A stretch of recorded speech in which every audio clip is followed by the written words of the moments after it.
আপনাদের সবাইকে স্বাগত। আজকে আমি একটি অসাধারণ রেসিপি নিয়ে চলে এসেছি।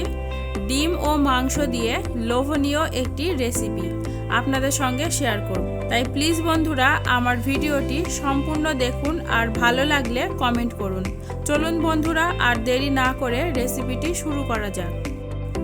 এই রেসিপিটির জন্য 200 গ্রাম বোনলেস চিকেন নিয়েছি। আগে থেকেই মাংসটি ধুয়ে নিয়েছি। এখন এটি ব্লেন্ড করে নেব। ব্লেন্ড করা হয়ে গেছে। একটি পাত্রের মধ্যে ব্লেন্ড করে নেওয়া মাংসটি ঢেলে নিচ্ছি। আর 4টে ডিম নিয়েছি। ডিম 4টে ভেঙে নেব।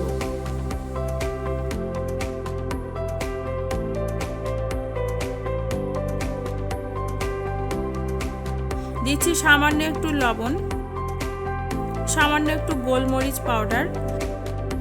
সব কিছু একসঙ্গে খুব ভালো করে মিশিয়ে নেব।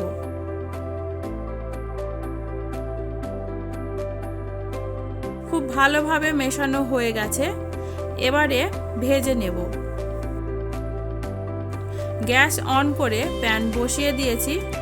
প্যান গরম হয়ে গেছে। তেল দিয়ে দিচ্ছি। এখানে আমি রাইস ব্র্যান্ড অয়েল ব্যবহার করছি। আপনারা যে কোনো তেল ইউজ করতে পারেন।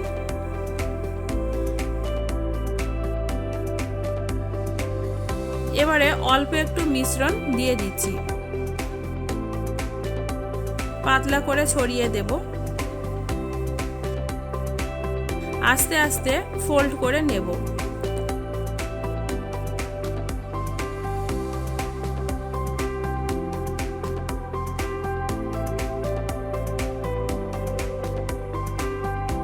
ভাজা হয়ে গেছে, তুলে নিচ্ছি।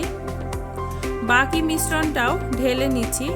ঠিক এই রকম ভাবেই এটাও ভেজে নেব।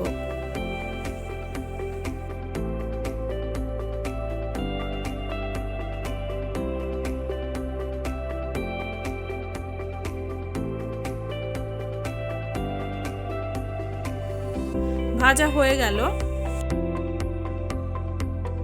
এখন টুকরো টুকরো করে কেটে নেব।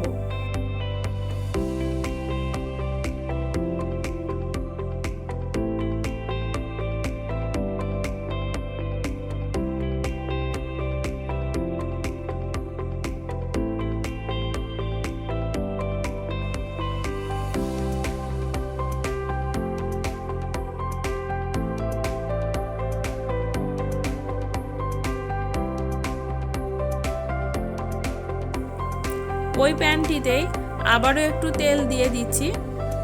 একটি বড় সাইজের পেঁয়াজ বাটা, হাফ চা চামচ রসুন বাটা, 1 চা চামচ আদা বাটা মিডিয়াম ফ্লেমে কষিয়ে নেব।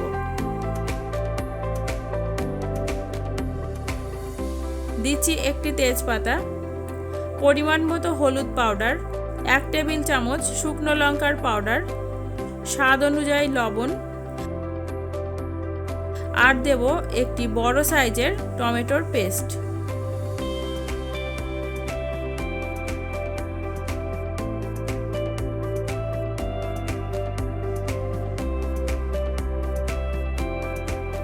মশলা কষানো প্রায় হয়ে এসেছে।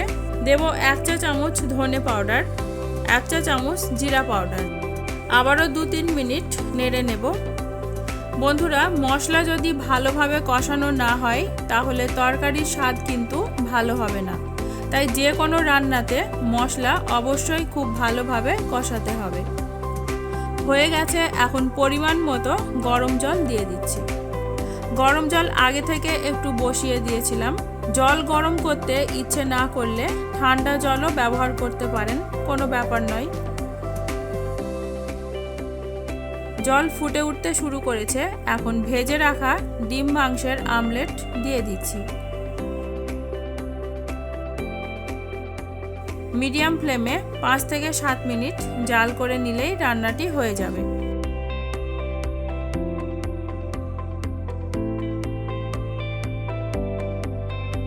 দিচ্ছি সামান্য একটু গরম মশলার পাউডার। কিছুক্ষণ বাদে ফিরে আসলাম। গ্রেভিটা আমি এতটুকুই রাখছি।